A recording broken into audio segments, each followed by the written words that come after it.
So hi everybody, I'm Mark London, I'm the chairman of the WarriorScholar Project, and it's a phenomenal program, and I just want to give a shout out. Cullen is here because we're on 18 campuses now around the country, and we have professors on each one of those campuses, except we allow 2 non-professors to teach courses, and Cullen is one of them, and he's been here.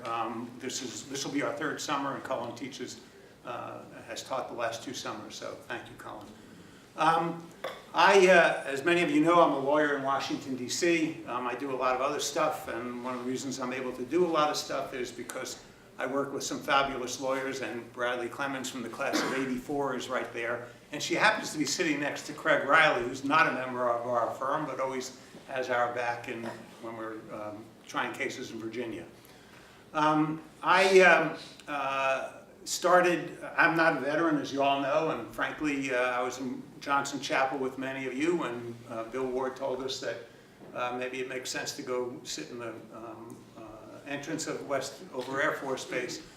But over time, I became extremely appreciative of what the service does for the rest of us. As you know, freedom is not free, and it comes at a tremendous cost. And so now, when I walk by Memorial Hill, I actually stop and I look at the names of the people who are on those stones. Something probably none of us ever did when we were here. I started my work in the military space, as many of you might expect, because of alcohol. My brother-in-law took over SEAL Team 1 in San Diego in 1996. So there's a picture that I have in my living room of SEAL Team 1 carrying me around, I think it's called Dirty Dick's Bar or something like that in San Diego. And because I looked at all of these guys who had done this phenomenal stuff, and they were going to pay for their own beer, so I bought them a beer that night and they carried me around. And I found out that there was an organization that was just starting in Washington, D.C. called the Special Operations Fund, the Quiet Fund for Quiet Warriors. And this is 1996, when nobody really cared about thanking anybody for their service. There were no real wars to be fought at the time, but those of you who know the special operations community know that they fight as they train and they train as they fight, and so we were losing some folks in what we have in our community, the Tier 1 units. That's SEAL Team 6 and Delta and the Night Stalkers and the Air Force 724th. So in 1996, I started with this organization. I became the vice chair, and still am the vice chair to this day. And over the last 23 years, we've put 300 widows and kids through college. I became aware after 9/11 and the outpouring of affection that the civilian population began to develop toward the military, that more needed to be done, and the special ops community actually was getting pretty well served. Unfortunately, a lot of people just want to be with, SEAL Team 6 or Delta, and so money came pouring in, and that's great. And, let 1,000 flowers bloom. And the Special Ops Fund has done extremely well. I wanted to do more, if I could, in the enlisted community. And then in 2012, a young man named Jesse Rising came up with the idea at Yale of the WarriorScholar Project.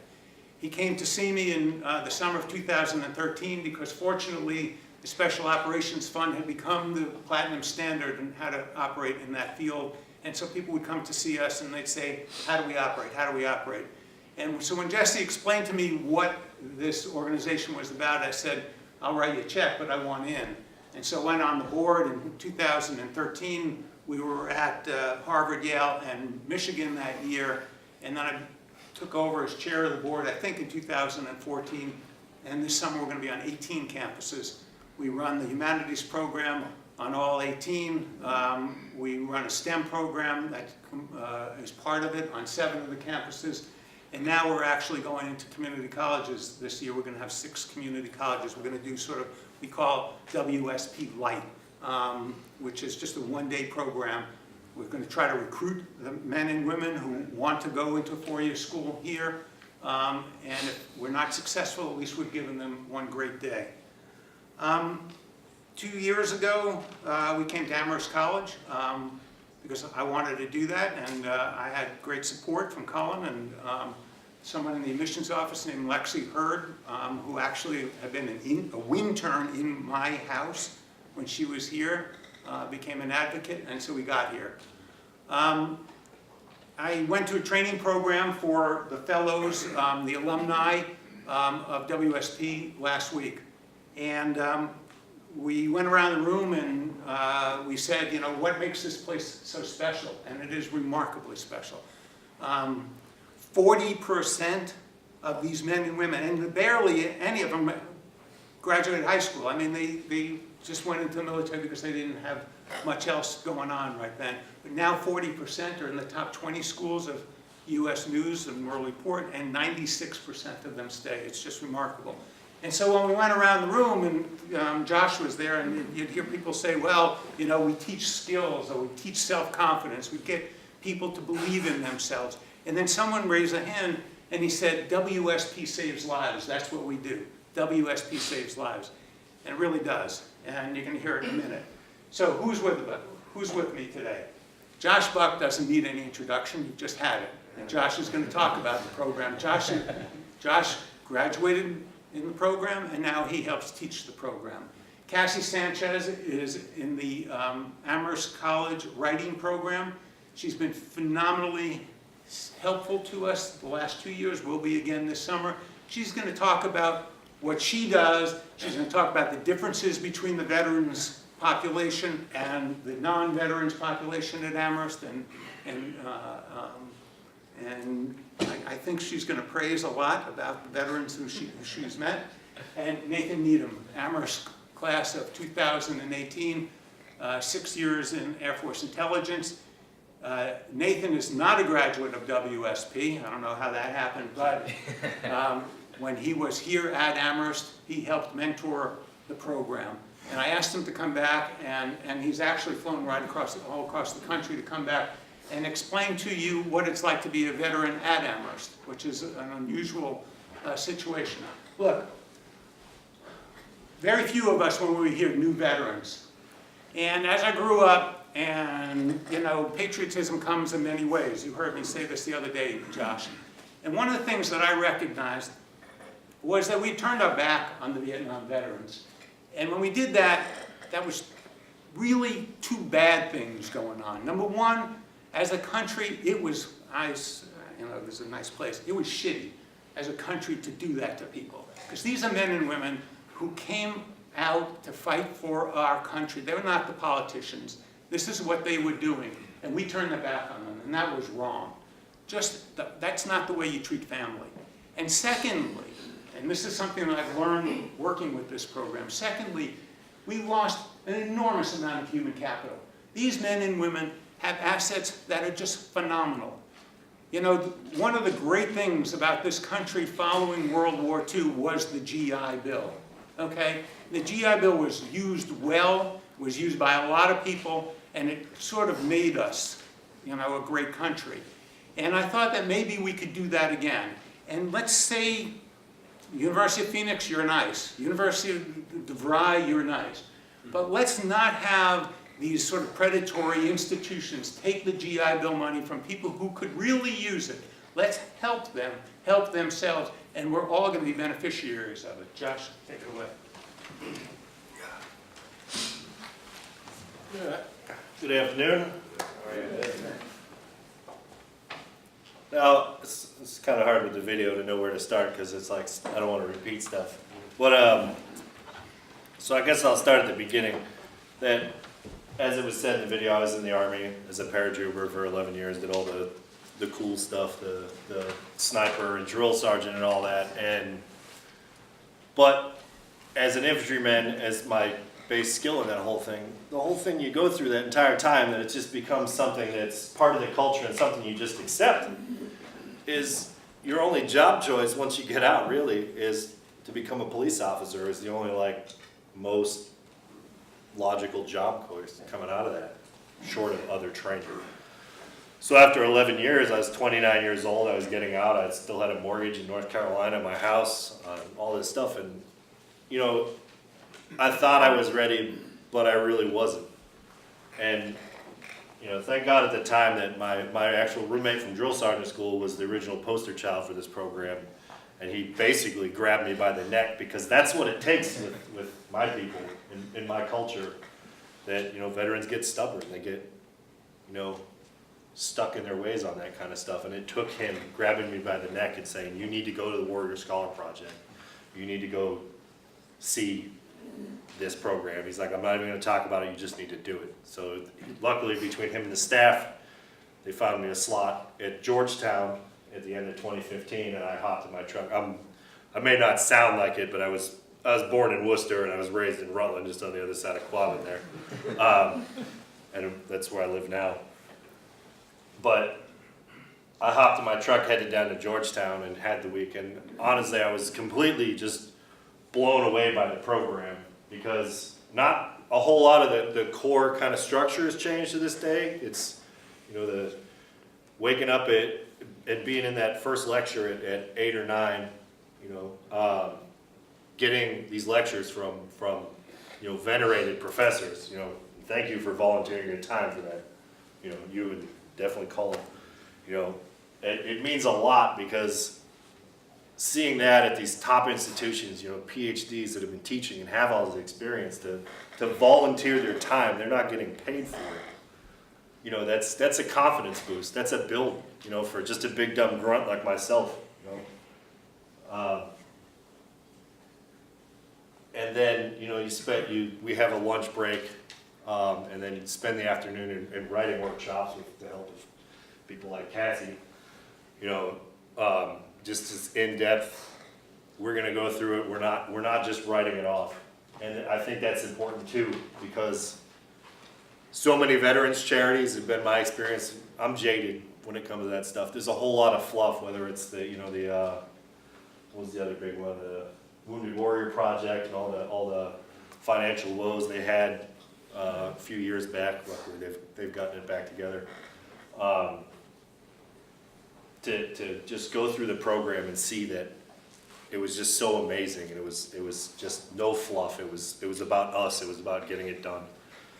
You know, at the end of that week, we had our end of course reception. I told Sid Ellington, as you saw in the video, who's the former executive director, you know, I want to work for you, and I have every summer ever since. And you know, it's a lot of traveling. They do pay me. I'm sorry, Professor. But I would do it for free because of what it's meant for me. I mean, I was getting out thinking that all I could do was maybe community college or do a quick 4-year degree and be in the workforce. You know, maybe even if it was some more general contracting kind of thing or electrician.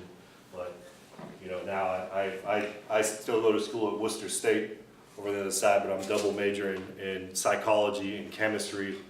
I got a minor in philosophy I'm done with, and I'm working on a minor in physics just because the program inspired me and I was really discovered something that I loved learning. You know, I know in the video it said I wanted to become a psychiatrist. I'm still kind of vacillating on what I want to do there.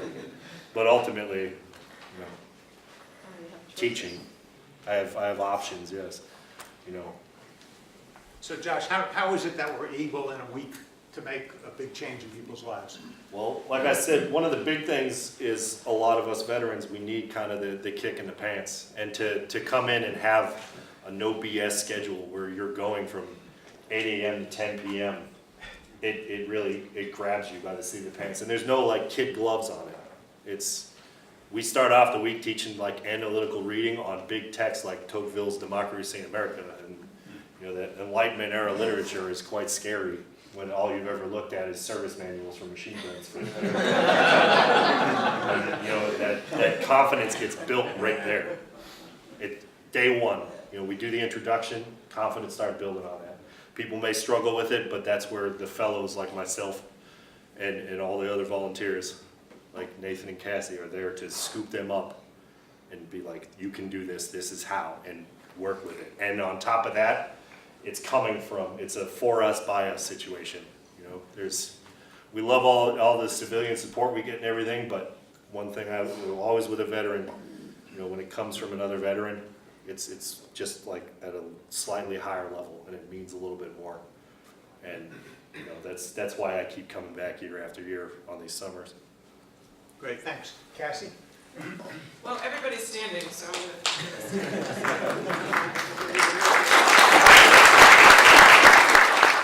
By the way, if we have time, we're going to do questions, so Josh is not completely done. So thank you, Mark, for hosting this here today. I'm really excited to be able to share my experiences in teaching in the WSP program. But I just want to, before I get into my experiences, I just want to acknowledge that I'm not the only one, right? So we have Rick Griffiths here from Classics. He's taught the program. And I'm going to just acknowledge some of the other faculty, even though I don't think that anybody else is here today. But just so we say their names out loud. We have Austin Sarrett, who has taught in the program for the 2 years. He's in the LJST program or department and poli-sci. You saw Jeff Sanborn from the English department. He's taught for the 2 years. Jill Gensler in philosophy department, who's also the director of the writing center where I work. She taught a course last year in philosophy. And my colleague, Rory Andrews in the Writing Center, has done the program with me for the 2 years and is going to do that as well this coming summer. So what I thought I'd do is I just thought I'd like kind of go through my experience from start to where I am now with WSP, beginning with an email from Nathan reaching out in 2017 to say, hey, we're bringing this program to campus, might you be interested in teaching in it?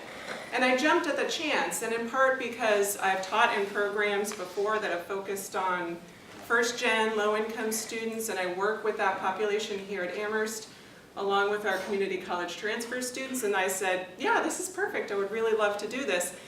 And then a few weeks later, the WSP sent me the schedule, and I'm looking through the schedule, I'm like, wow, this is really intense. And then I see the writing portion of it, which was going to be my responsibility, and I thought, oh wow, these students are meeting from 1 p.m. to 5 p.m. to learn writing. And I had two thoughts about that. My first thought was excitement, because this is my field and I love it and I could talk about writing all day long. So I was excited about that. Normally I only get 45 minutes or maybe an hour and a half max to teach students in the classroom, so 4 hours felt like a bit of a luxury. But then my second thought was, what kind of student is going to come in and sit for 4 hours in a writing class every single day for 5 days in a row? But I learned pretty early on that I knew what kind of student that was, and I'm sure by now you all can guess that answer, that that's a WarriorScholar Project student. Is unlike other students in that they were really committed. I knew that from the moment I walked into that classroom. They were already there. I think they were early. They showed up. You could tell right away that they were really committed. One of the things that struck me the most is that they were so grateful to be there. They were really excited about the opportunity, and they were really thankful for the instruction that we were going to give them, even though they didn't quite yet know what they were getting into. And so in some ways they're not all that different from the sort of more traditional Amherst College student that I see. Those students who come to see us in the Writing Center and who I teach in the classroom are really grateful for the opportunity to be here. They're excellent students. They really excel at what they do. They're smart. And so it's a joy really to teach students who want to be there and who are really grateful for that opportunity. In addition, I think that WarriorScholar students are not so unlike Amherst, the traditional Amherst College student, in that they have this sort of natural curiosity, right? They were really curious about the text they were reading, even if they didn't fully understand them. Last year we sort of switched our curriculum around a little bit, and we tried to get them really into a paper on Tocqueville. Which was not easy for many of them, in part because what we figured out is they really need those critical reading skills in order to be able to engage in writing on a particular author.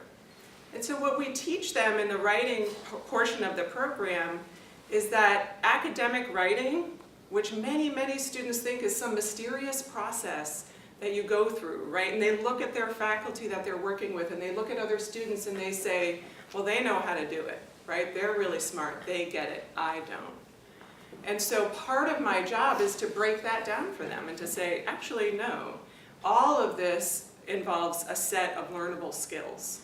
And what we do is we teach them how to do it, right? We teach them how to read. This is how you read critically. This is how you write analytically.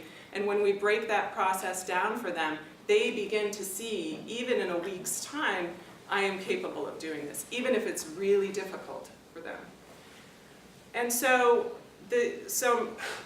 we had I also co-teach a first-year seminar for our transfer students at Amherst in the fall. It's a philosophy of education class that I teach with Professor Jill Gensler. And last semester we had 5 veterans in that class. They were all transferring in from community college. And it was fantastic. I was so excited to have that many veterans in the class. There was something really unique about that class though, and that was class discussion was difficult. Class discussion was a bit torturous. And at one point, which sometimes it is, right? And so at one point during the semester, Jill and I said, okay, well, what's going on?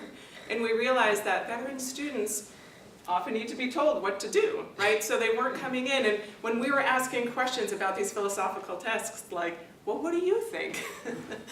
They weren't so quick to offer up their initial ideas about it. So it took some warming up of them to get used to this academic discourse in the classroom, and the same is true for the Warrior Scholar students on the whole. They need some convincing. They need a fair amount of convincing over the course of the week.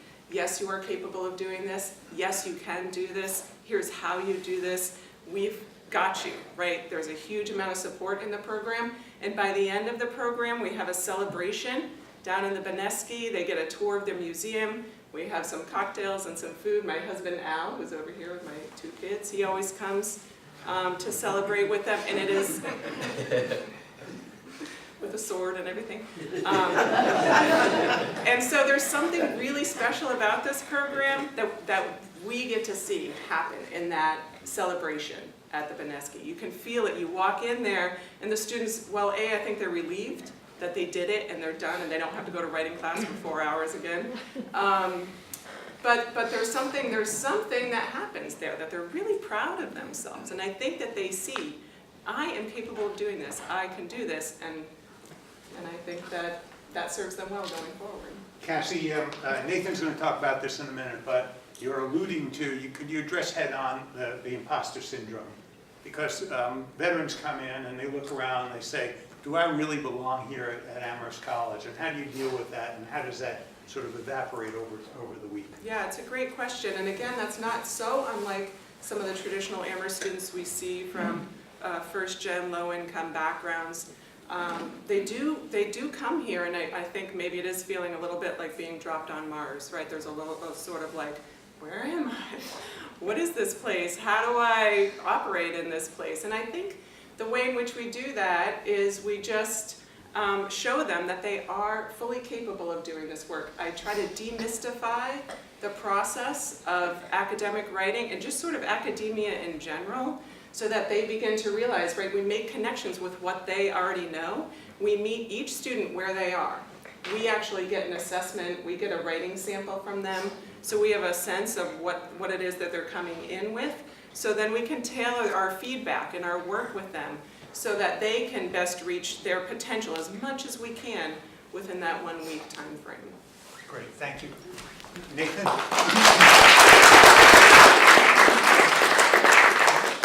First, Josh, I cut them off on applauding you. And everybody, for Josh, please, I cut them off.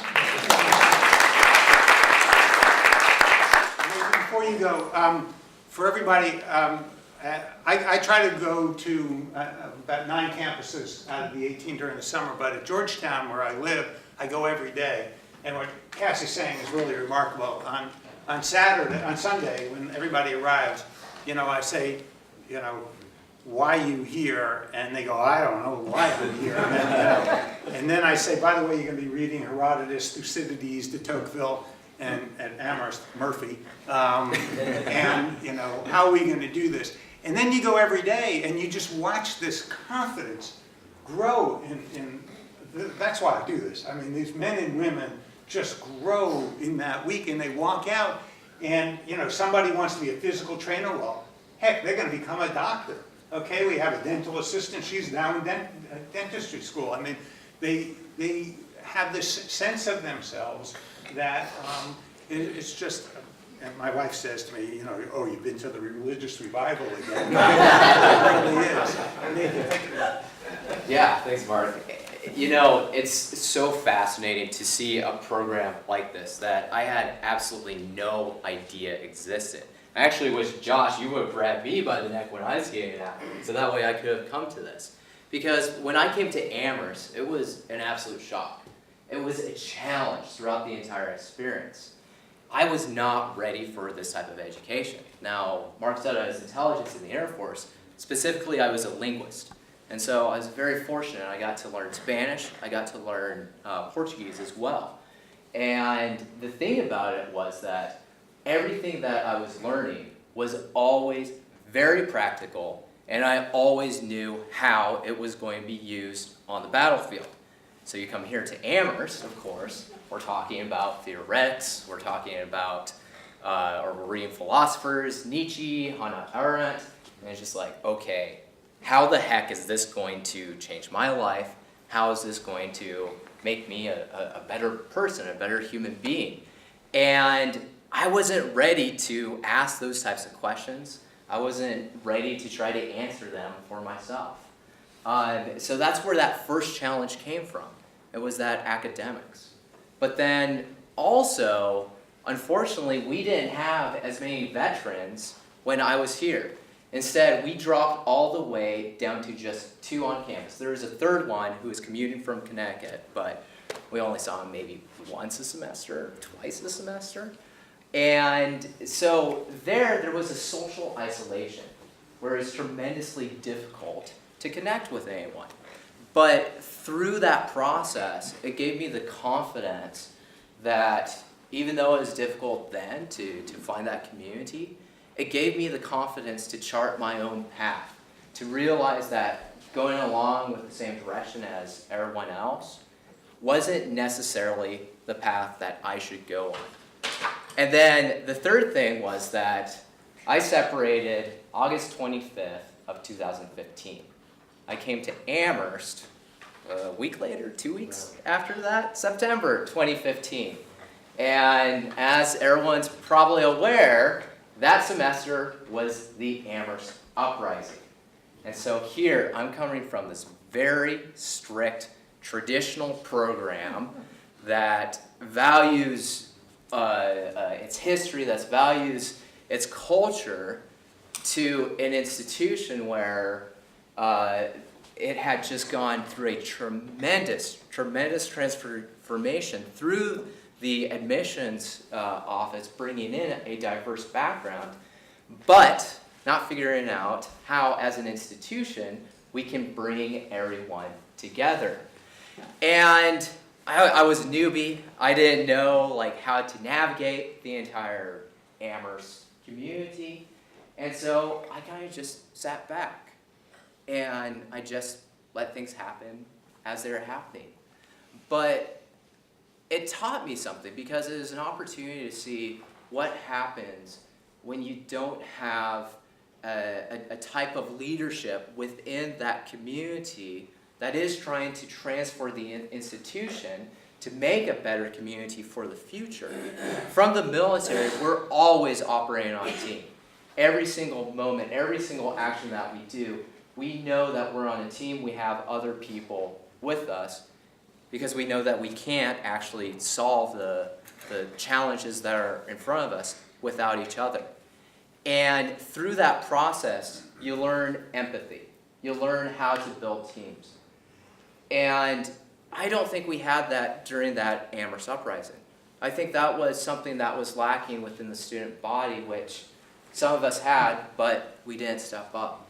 And so it's a process that I learned a tremendous amount here at Amherst.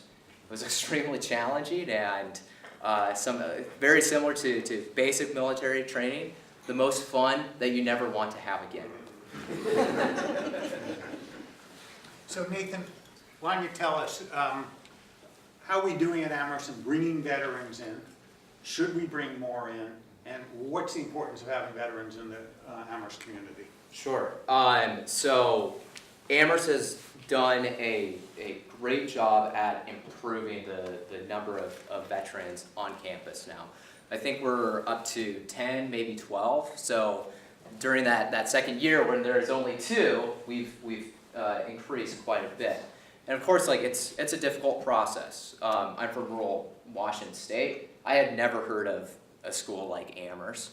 And so that's probably the biggest challenge, is just creating that opportunity to tell veterans that they can come to a place like this, which WarriorScholar Project does a great job of. And then secondly, we do have that experience that I just mentioned of building teams. And so what I did here while I was on campus, in order to build a community, I tried a couple of different things. But the thing that I found that was actually most successful was going back home to my apartment off campus, brewing a keg of beer, bringing that to campus, and then, of course, since I was an older student, I had all these different friends from different communities. They'd come in and start talking to each other, and it's a great way to build that type of community. And that was just my experience as a veteran. And of course, all these other veterans have different experiences.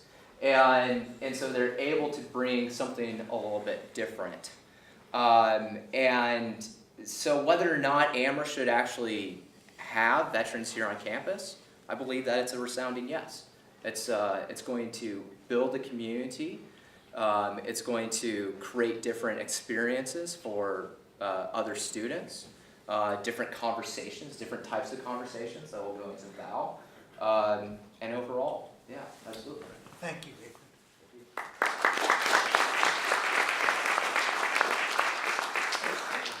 It seems almost logical that you would think that other schools would encourage this, but I remember Frank Bruni had this piece in the last year about the difficulty in the elite schools bringing in veterans, because frankly, they don't try hard enough. 4 years ago, our executive director went to Princeton, and Princeton said, "We want WSP on your campus." And he said no. And they said, "Well, we're Princeton, why not?" And he said, "Well, look around. This is the most beautiful place in the world," actually second to Amherst. But we're not coming here because you won't allow veterans in your student body. Well, what do you mean? Well, you don't allow transfer students. And they got the message, and then 2 years after that, Princeton called and said, "Now we're allowing transfer students, and will you come?" And now we go there, and they actually, they're hugely enthusiastic and supportive of us. Because virtually, I don't think any veterans that we know, certainly out of WSP, go in as a freshman or freshwoman. They're all non-traditional students. And just to be cynical, the schools don't want them because of the board scores, and so if they're transfer students, they don't have those board scores, those GPAs. But they also, frankly, besides WSP, they need seasoning in the educational system before they come to a place like Amherst. So most of them, did you go to community college? Yeah. Okay. Yeah. Most of the students at all of these schools will start at community college or a state school. You talk about Matt Menendez. Matt started at UConn, I think, and then he went to... He applied to went to Saddleback. RIPA schools and got turned down for all of them. Right, but he started at Saddleback Community College, I think. They went to UConn and then went to Dartmouth. So that's the path. You're not going to be a potted plant. Colin, you have some observations on the work that you've done? I look forward to every August and jumping into the classroom with the WSP students who are there. It's a fascinating experience. The one thing that I do is there's a book I wrote some years ago about Rome and America, and there are aspects of that about immigration, about the military, and there are many areas that touch very directly on the experience that the WSP students have had, but their experience has been very direct, very hands-on, totally different from what theoretically I'm writing about. They've actually been living it in many ways. Many of them are first generation, so the kinds of conversations that we have are are really extraordinary. I love coming here. Give me 1 second. Oh, go ahead. No. No, give me. Well, as sort of following up from Colin, let me ask Cassie, have you noticed any sort of occasional interesting differences in how vets approach or understand certain texts compared to your average, working class student from the Bronx or rich kid from the Chicago Burbs? Cassie, before you answer, could I? Yes. Professor Griffiths, you want to handle that first, and then we'll go to Cassie? Is that all right? Well, it was a difference in context. I did it last 2 years ago. I'll do it again this summer. But I've been teaching the founding document of democracy. Is Pericles' funeral oration, from the Peloponnesian War. But I've taught it for 50 years with people who don't know anything about military funerals. And to rethink that of people for whom this was, basically living tissue, basically. It was extraordinarily different, I have to admit. And their awareness of, for teaching the Iliad, and I do it quite hypothetically, but teach Herodotus and Thucydides to people who knew from this. It was extraordinary. So it was a mind changer for me, I've got to admit. Great, thank you. Cassie, what do you think? So I mean, I think I agree that they have a kind of different take on the text that they might be reading. One of the commonalities from where I sit, kind of across the board, is their writing in response to those texts. So I see the struggles that the Warrior Scholar students go through, and our veteran students as well, are very similar to just the kind of our other transfers in from community college, or our other students who are coming from schools that didn't necessarily, they're not prep schools, right? So the writing challenges are fairly similar across the board. A lot of that depends on the writing education that they've gotten prior to coming to Amherst, which is generally like 5-paragraph essay form, right? So there's this, these moves that are expected of them in academic writing that don't seem natural, that they don't necessarily come in with. And so there is this kind of gap that needs to be bridged in order for them to understand and have the confidence in being able to enter scholarly conversations. Because a lot of that, again, stems back to this imposter syndrome. Like, there are a bunch of smart people having this scholarly conversation. Who am I to contribute to that? No. So there is that gap that needs to be bridged for those students kind of across the board. And Professor Griffiths, you've seen this as well. Another remarkable aspect of this, the group that comes in here, is the diversity. The diversity of ages, the diversity of backgrounds. Virtually everybody's first gen. And now, and I've been talking to Nathan and Josh before we got here today, is now becoming, I think, a diversity within the veterans community. Because you're dealing with now, well, I was at Yale yesterday. We started the program yesterday, and someone said to us in the classroom, I did 3 tours in Afghanistan. I still haven't figured out why I was there. So when we started in 2012 and 2013, we were dealing with a lot of combat veterans. And so one of the things that we do, I don't know if any of you saw, I know Brad has seen the early video that I did. It was a remarkable moment when one of the Marines, Jeremy Lassiter, said, I fought for freedom, I fought for democracy, I fought for liberty, but I never knew what that meant until I read Herodotus, Thucydides, and de Tocqueville. But we're getting away from that. We're getting away from the men and women who answered the call to 9/11, Matt Flavin and Patrick McGee, who are the class of, I think, 2001, I think, Matt. And Patrick is still in the teams. And we're getting away from that. And so it's interesting to watch this. And it's all to say that there's no veterans community. just as if you read Rick Atkinson's books on World War II, there was no greatest generation because, you know, Eisenhower was born in 1888, and Craig, when was your dad born? 1927. Okay, they fought the same war, okay? So, you know, so it's wrong to say there's one veteran fits all, and so I'm seeing this evolution. I must tell you, one of the reasons I'm always so excited about this is I learned so much from the people that I'm associated with all the time, and as Cassie said, I mean, there's just a sense of gratitude and appreciation, and you know, it's all of these men and women. It's something bigger than ourselves. You know, it's a remarkable sense that you just feel among these people. They always say thank you to me. Are you kidding me? I'm so grateful to be with them. Are there any other questions? Yes, Michael. And this is just more of a basic operational question. So I didn't realize that many students are coming from other schools, are coming from community colleges and other places of education. So how does it work? How do they find you and you find them? Josh, you want to do that? Multiple routes to get there. There's the kind of basic word of mouth, which I think probably accounts for the largest amount of people that get recruited.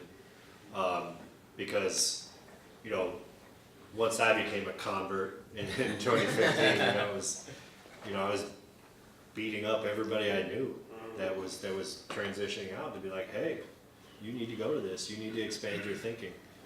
And, you know, social media and everything else is also. Well, let me, we still have about 10 minutes or so. So let me tell you the story of the founding of WSP because it answers that. I'll do the question in a second. WSP was founded by this remarkable young man, Jesse Rising, grew up in Decatur, Illinois. And as he would say, you know, it's the smell of millions in Decatur, which is soybeans. And he was the first person, I think, from Decatur to go to Yale. And he went to Yale on a football scholarship. And in the final game of his career, which was the Harvard-Yale game, Jesse was a linebacker for Yale. He tackled the Harvard running back, and he got paralyzed. And so the announcer is saying, you know, Jesse Rising, who always wanted, he did ROTC, the Marine ROTC, I think the University of Bridgeport, because they didn't have it at Yale. And Jesse is there paralyzed on the ground. He said Jesse's dream was to be a Marine, and let's just hope that he's going to be okay. So this is a 22-year-old guy. So he goes into the hospital, and slowly he gets better. And today he's okay, except when you shake his hand, he goes like this. And so he gets these emails, and because it's easy, if you go to Yale, it's jesse.rising@yale.edu. And he gets all these emails and phone calls, and he ignores them all, except one comes in and says, I was a Marine, I played football at Yale, can I help you? So Jesse calls him. His name is Darren Grindell, he's on our board now. And Jesse says, you know, I answered your email, I'd love some help. And he says, great, I know people at Goldman Sachs, I know people at Morgan Stanley. Jesse said no. He said no. I always wanted to serve. And if I can serve, I want to serve those who serve. And he said, what do you mean? He said, do you know anyone who's a contractor in Afghanistan or Iraq? He goes, really? He says, yeah. Now, he's in a hospital bed at the time, okay? So Jesse gets better. Darren knows a guy at Fluor, F-L-U-O-R, who was a big contractor. And Jesse hooks him up with Fluor. And finally, he passes the physical, and he goes to Bagram Air Force Base. And he checks in. And they say, you know, we're going to do such and such. And Jesse says, wait a minute, I'm sorry, I'm here under false pretenses. I said, what do you mean? He said, I didn't come here to work at Bagram Air Force Base. I came here to help the Marines. And so he went out to Cornwall Province, and he spent 8 months as a contractor helping build this post in Cornwall. And you know, he only had basically 1.5 arms to do this. He made $30,000 as a contractor, and he comes back, he doesn't know what to do, and he goes to Yale, where he sees his buddy Chris Howell. Now, Chris Howell had been in Australian Special Forces, got out of Australian Special Forces, and says to his brother David, who's a PhD student at Harvard at the time, says, what the fuck am I going to do? All I know is how to kill people. David says, "You're not as stupid as you think, Chris. I'm going to teach you in 1 week how to read and how to write." We call it ninja reading, right? And he teaches this to Chris. And Chris does 1 year at University of Sydney, goes and is #1 in his class, goes to Yale. Now Jesse comes back from Afghanistan, has this conversation with Chris, and they say, wait a minute, maybe we can do this for men and women coming out of the military in the United States. And so this comes to recruiting. So he takes his $30,000, he gets into his red Mustang, and he drives around the country. He goes to Fort Hood, and he goes to Fort Pendleton, and he finds 9 people and puts them in the seats at Yale in 2012. And that's how it began. So, anyway, I'm sorry. Does the program get any funding or any publicity from DoD? No. The only money, for 2 years we got some money from NEH, but other than that it's all private funding. You know, you would think, I mean, you saw the statistics on the board. I mean, the University of Phoenix and DeVry and all these for-profit places are taking, I mean, this is our money, okay? We as taxpayers would like it to be well spent, but it's not happening. And so, you know, time's running out on us. I'm not going to wait around for anybody to do anything. We do it ourselves. We take care of it, yeah. Is this open to reservists? Is it open to reserves? Yes, anybody. It's open to any enlisted personnel, reserves, National Guard, active duty, and any Army, Navy, Marines, Coast Guard, Air Force. You served, you're there. And Yeah, I have. And I served after I got out too. well, I appreciate that, but you're an Amherst graduate, so you can't come. No, but I recently retired from the reserves and I have ideas. But I talked him over with Mr. Needham and I'll see him after the. Great, thanks.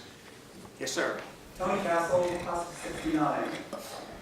You may have figured out the Vietnam War was going on while I was a student here. I recall quite well in the academic year of 1968, a team of recruiters, I believe from the Army, appeared and set up a desk in the alumni house. And it prompted a huge reaction from the student body. There was an organization called SDS at the time. It had a huge demonstration outside the alumni house. The individuals from the Army who were there to recruit students, I think for OCS, were spat upon, called all kinds of names. The American flag was burned outside of Valentine. It was a big deal. I'm just curious, obviously at that time, there was a huge anti-military sense on this campus. And I'm just curious how it is in 2019. On campus The here. times are very different, but I'd just love to hear that. So resoundingly, there is support across the entire community. And I think like sure, there's like incidences like here and there. I think one of the years I was here on 9/11, like some students put up a banner that was anti-military, but it was quickly taken down.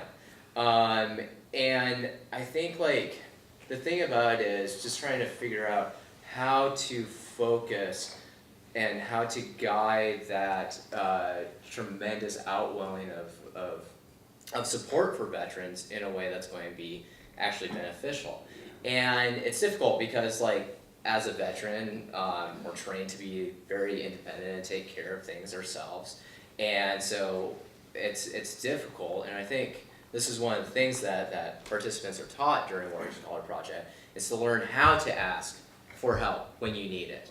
And that's definitely something like as veterans here at Amherst, like we had to try to figure out how to do that. And I know it's something that I'm still working on trying to figure out.